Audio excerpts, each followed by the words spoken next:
In this video, I have some rough cut wood delivered, mill that to be flat and square, glue those blocks together, and then remill it back to final dimensions, cut those to the final width and length, route a groove, drill some holes for the hardware, round the corners, add a bevel, sand it down, and then apply some finish, and that gave me 8 floating shelves. So, I've been asked by a friend of mine to help them build some floating shelves, and my friend specified that they wanted them to end up 800 wide, 200 deep. This is millimeters, not meters. Jesus. 800 millimeters wide, 200 millimeters deep, and then they wanted about 2 inches of thickness. We spoke to a timber merchant, ordered the cubic volume of wood that we needed, because obviously I can do all of the ultimate sizing of the wood in the workshop. But the problem was we also told the timber merchant what the end result of the project was going to be. And so what they've done is they've cut it to final dimension, but they provided it as rough cut wood. Now what that means is, let's bring you in here to explain. Get in here. When I end up with a finished product, I need to glue these two boards together because they provided two 800 by 10 centimeter blocks of wood that when put together will form the full shelf, 800 by 200. The problem with it being rough sawn is that it's going to require quite a lot of work to get these perfectly flat, jointed, square, true, whatever you want to call it. And doing that means that we're going to lose some thickness. We can maybe get away with losing hopefully a centimeter in each dimension. Not ideal. I'm going to prepare one face and one right angle of each because that has to happen for them to be jointed, and then we'll go from there.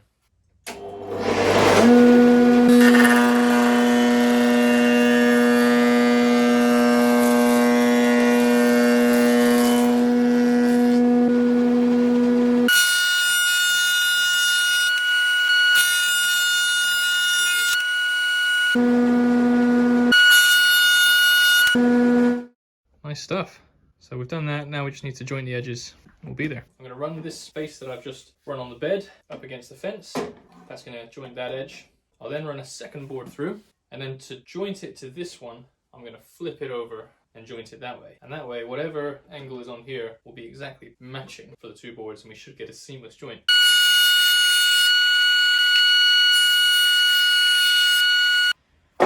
Faces, and they are, be pretty perfect.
Right, just before I call it a night, I did these two as well, rather than wait for this to be dry and then use those clamps again. I worked out I actually did have enough clamps to do it, so we'll let all this dry, then we'll come back and we'll plane, finish, and then we'll go about drilling the holes and getting it ready for hardware and finish.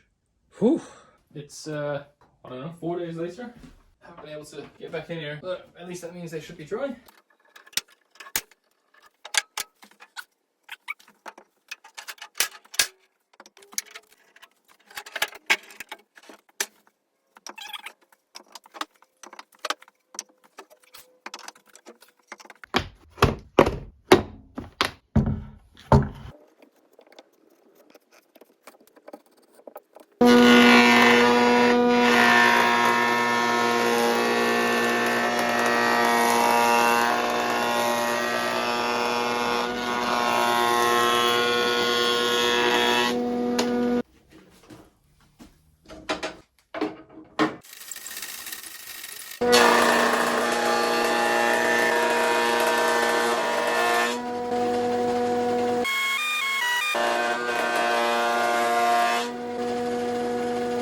Just going to get these outside edges square, because as you can see at the moment they are very much not so.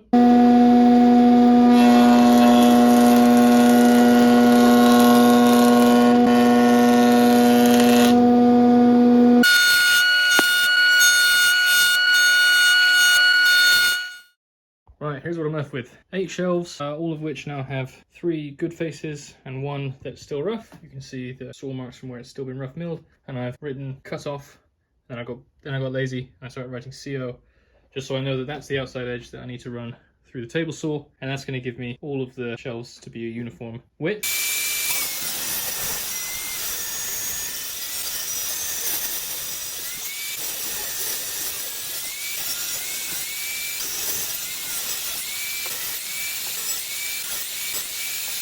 Yeah, one more step, got the final dimensions, and that's just to chop off a very small amount of each, flip it around, do the same, cut them all to uniform length.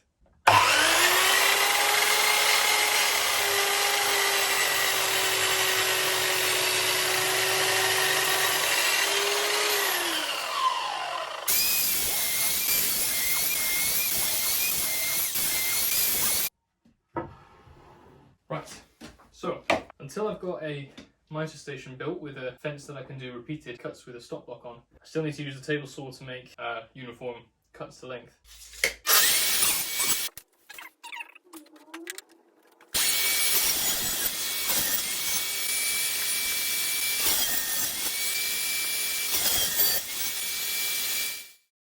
Here's where we're at then. We have now got 8 shelves, or 8 planks of wood that are all perfectly the same size. All we've got to do is sand out some of the saw marks, and then we've got to drill in the holes for the hardware. So I've got these. These are the bits of hardware that allow these to look like they're floating. You drill this into the wall, there's then a hole in here, and that slides onto here. I'm going to route a channel down the middle of each board that is this depth of this plate, also the width of this plate, so this plate is going to sit flush and this will be sat flush against the wall when mounted. Once that's routed, I will then drill a hole for this. I need to figure that out because I currently don't have a drill bit long enough to go in.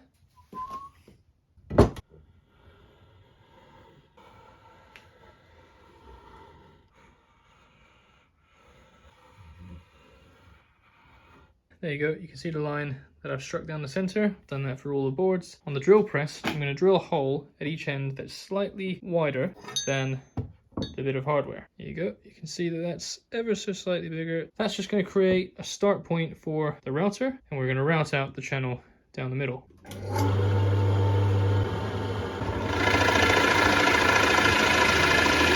I'll do one in the middle.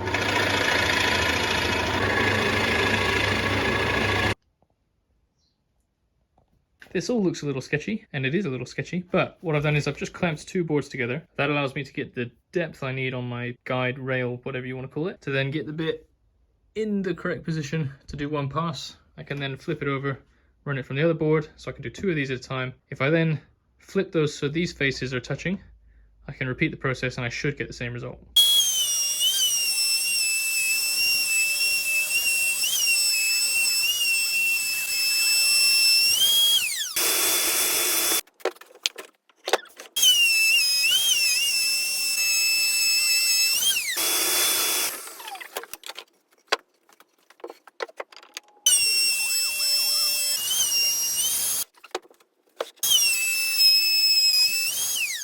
So the question is, oh, no way. That actually has no wiggle room. I like, that is perfect. Just repeat now for the others. I won't bother filming that, you've seen what happened.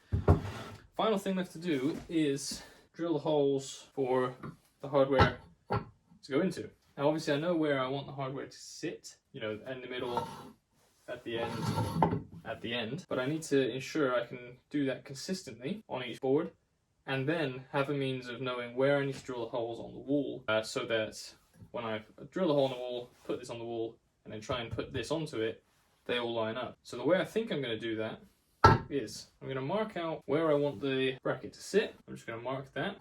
I'll do the same at these 2 points. Mark it there. Do the same at the other end. And then what we need to do is create a storyboard.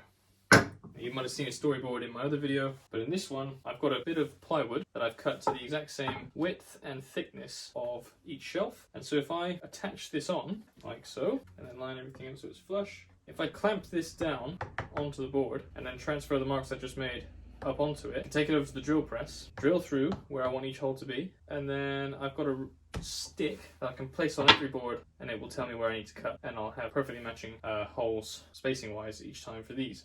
Then once all those are drilled on these planks, all I need to do is put the spike back through, put the rod back through, mark where these drill holes are on my storyboard. I can then put this on the wall and drill those, and that should then correspond to where these need to sit.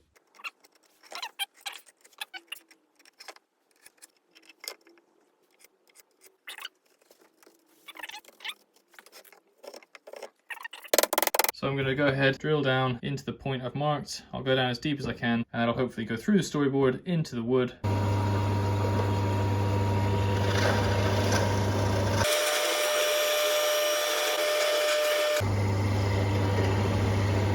Okay, that first hole only smelled a little bit like fire, or quite a lot like fire, so I think we're good to carry on.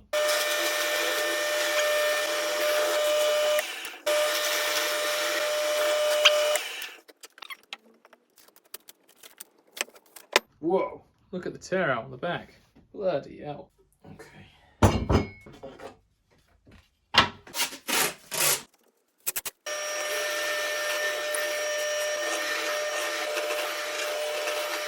Okay, now I'm basically going to do that 8 times. So I don't think you need to see all of that. So rejoin for the next step. Oh, look at that. You'll have noticed when I did that test that it didn't go all the way down. That's because I had to buy a new drill bit. Here you go. That is long enough to get all the way down. But to start the cut, the drill, the hole, I need to use a Forstner bit because the drill press, I don't think, has enough range of motion to do this drill bit. Anyway, there was logic in my head to it. Square.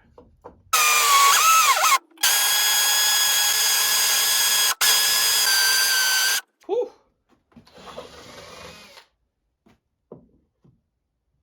Ooh, definitely a bit tighter using this drill bit. Oh, shit. Okay.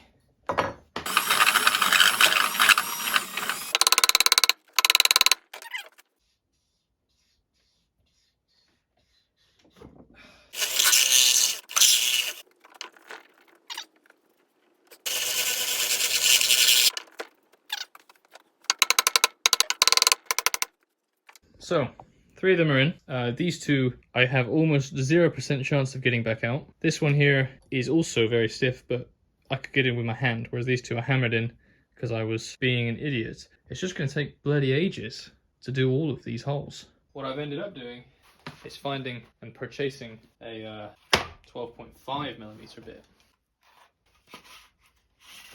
Whoa, it feels significantly thicker than this one. 12mm? 12.5mm, significantly bigger. This problem's a fairly big one. I can't actually fit this drill bit into the drill. Oh, okay. This solution is pure chaos, right? But rather than buying a new chuck or a new drill, I thought, hey, it'll fit in my drill press, and it does, as you can see. But when it's in the drill press, the shelf will not fit when the drill press table is there. So I had to move the drill press table out of the way. When I did that, the shelf was too far away for this to press down where it needed to. So I've raised the bed with this chunk of wood. So let me show you the start of the drill. I've tested this on one, but I'll do it on another. So I put the piece of wood in, and I can slide it into place, and then I can drill down.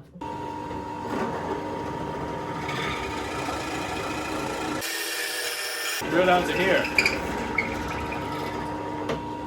Now, obviously, that is not far enough because I've marked on the tape how far down I need to drill for it to accept the hardware. Hope you're still with me, because I'm not. Right, so what I need to do now is raise the bed again. But if I raise the bed any higher, I'm then not going to be able to put this back in. What I need to do now is put the piece, oh god, in place under the drill bit, lift it up onto the drill piece, and slide the raised bed. Oh dear. Right, slide the raised platform underneath. Excellent, that was completely hassle-free. Now I can turn it on again and drill down once more. Don't know if you noticed, but I still didn't drill deep enough. So, oh dear. Remember, I've got 24 of these holes to drill. Now I need to do it again.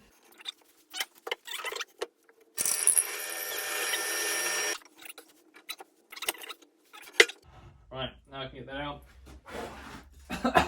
The result of all that is, so I'll go do that 22 more times because I've already done one hole.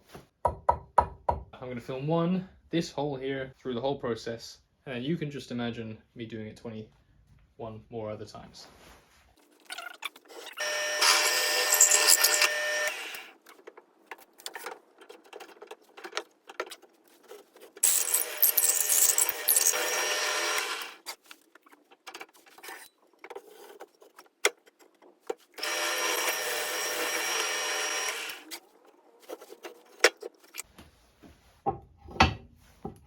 Sounds like 3.5 minutes. So times 21, it's going to take me an hour.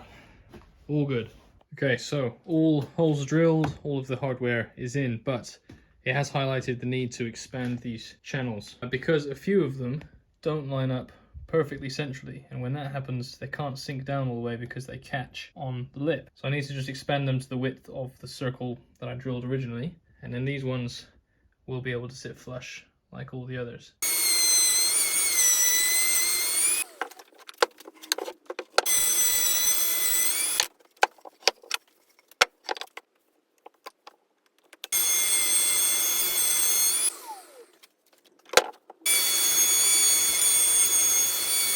In theory, that should now allow all of these to sit in flush with a little bit of wiggle room in case I don't mount them correctly.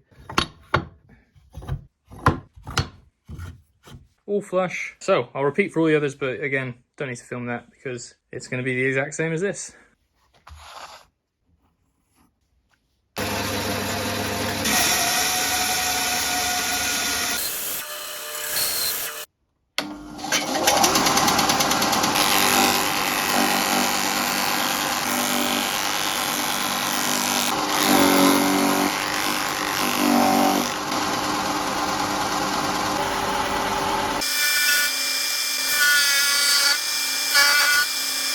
Okay, having done all the shelves now, we're at the point where all 8 shelves have the same curve on each corner. So what I've done now is I've clamped them all together so that they are roughly all aligned. I'm going to come in back with the sander, and I'm just going to use progressively finer grits until these are all perfectly flush in terms of how they align. You can just see at the moment they don't perfectly align. There's little lips. So I'm just going to sand those down and make sure all the profiles are exactly the same. Apparently I didn't hit record, but here you go. I've used the sander with an 80 grit sandpaper on it to just smooth over all the edges, and now there's no lips between them. It's a uniform profile all the way around, nice and smooth. There's none of those janky flat spots that I had previously. Nice and smooth profile. I'll film the next one so you can see sort of what I was doing. Just quickly before I do, this is that burning that I got rid of on the other side, and you can see the flat spots where the hard transition line is. So that's what we're looking to get rid of. Any flat spots, any lips between the two where I haven't sanded them to be exactly the same, and then any burn mark.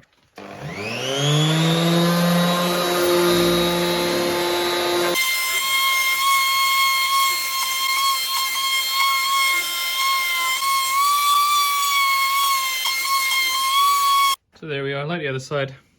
Got a couple that if I'd spent a few more minutes on it, I could get out, but they're quite deep, and again I don't want to take off too much material. So all those hard flat spots have gone. Now a nice smooth curve, and it matches the whole way down. So that's that, profile's done. Now just to add the round over and then sand, and it's ready for finish. And I think that looks really smart. So we're going to go ahead and do that on all the sides for all the pieces. So 16 passes of the router with a chamfer bit in it.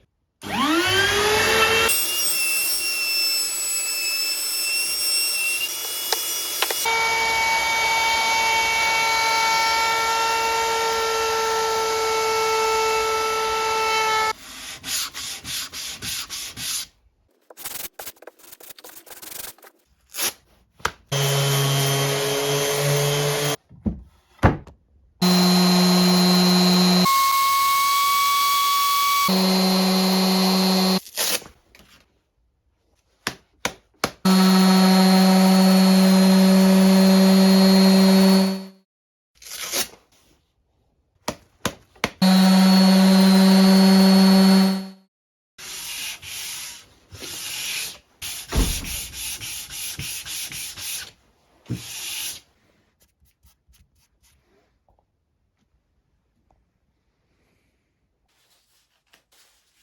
am using Rubio monocoat. I've never used it before, but all the YouTubers seem to use it. And it was bloody expensive. This tiny little package here was like 70 quid. Yeah, this is the walnut color, 2-part. So you got the component A and then the accelerator, and you have to mix it in a 3-to-1 ratio. So 3 parts that for every 1 part that. And I've no idea how much to use. What I've done to prepare the boards is just give them a wipe down and then a Hoover vacuum down to get off any loose dust. We'll see how we get on. I don't actually know how to separate the two. I think there's some sort of child lock thing on here that I am clearly... Ah, that's how you do it.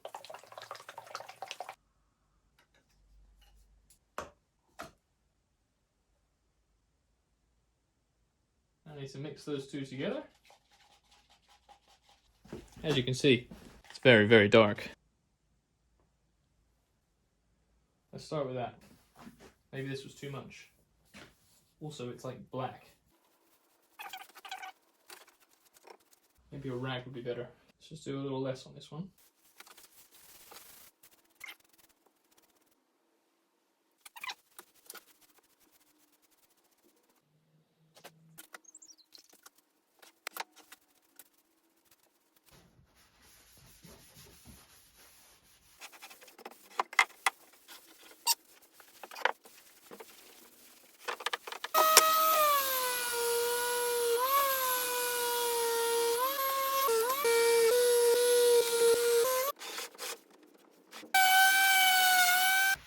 At that point, the shelves are done and they just need to be dusted down and then wrapped up, ready to be delivered.